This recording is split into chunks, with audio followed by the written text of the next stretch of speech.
spot ni Etep.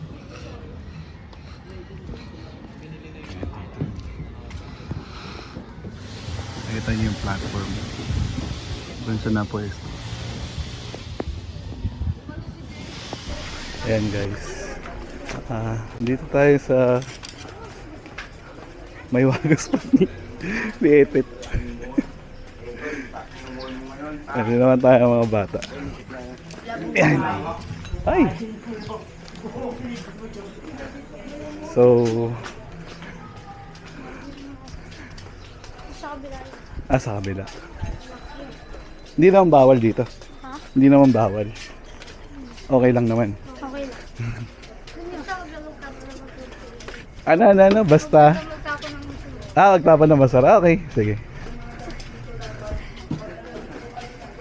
Dito yung pasokan.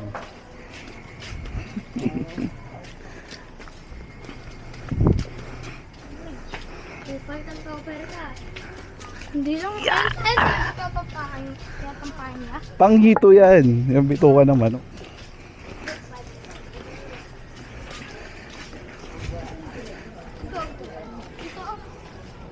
Lalim mo yun ah. Sarap maligo ah.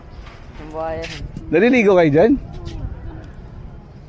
Gano'ng kalalim yan? Hanggang dito.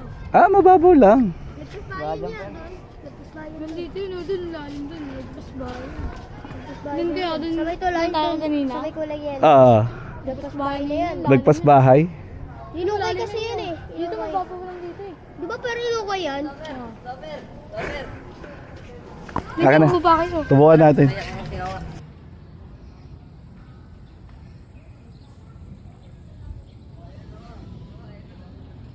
A few inches later.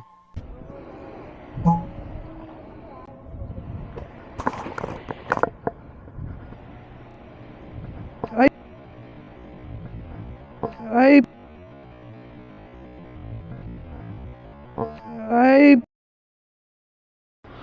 Parpon yun, no? Meanwhile.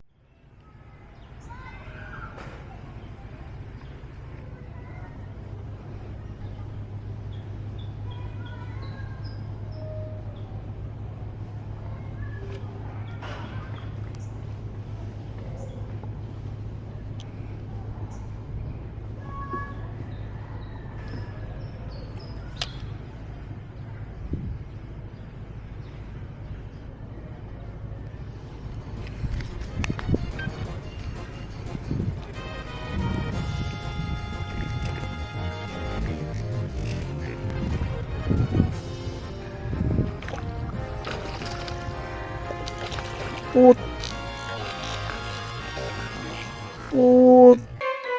Kalas, boy. Ay, Diyos ko. Guys, uuwi na tayo. Time check. Time check 1 PM. So may activity kasi mamaya sa simbahan, no? So kailangan kong umuwi ng maaga, kaya rin hindi pa ako nag-fishing, no? So yung spot kasi tinanong ko kay Etep, in case mga gantong senaryo, yung limited lang yung oras ko para malapit lang. Siguro kumomotoring ko to mga ano lang 15-20 minutes nandun na ako. Ayan, so summarize ko lang. Yung spot matik, madumi yung kanal yun eh. Pero yung kanal na yun, ang daming isda. So sabi ni Boss Etep, may tarpon, may hito, may night fish pang araw, tsaka cream dory. So ito yung ano niya, yung advice niya. So bago pumunta dito, tinanong ko siya. Summarize ko lang, nag-try ako bait and weight, walang kumagat. Pero yung lure meron, may strike, dalawang tarpon, parehong kalas. So okay na yun. At least na-confirm natin may tarpon. Tapos dagdag ko lang nung pauwi na nakakalasan tayo ng rod, puta. Yung bone natin na ano na yung Bon Voyage natin na naputol.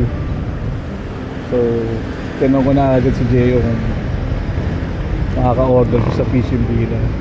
Sabi niya 2 to 3K daw, sana totoo para hindi masyadong masakit.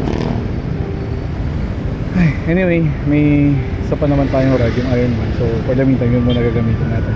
So papahinga muna yung boat natin na naputol. So yun lang guys, overall okay yung spot. Bawal sa maarte. Sabi nga ni Etet, mga pro raw yung mga stud. Kasi marurunong daw kumalas eh. Okay naman, definitely babalik ako doon pagka limited lang yung oras natin. Ayun lang, next time ulit. So di ko pa alam kung kailan yung next time. Okay na.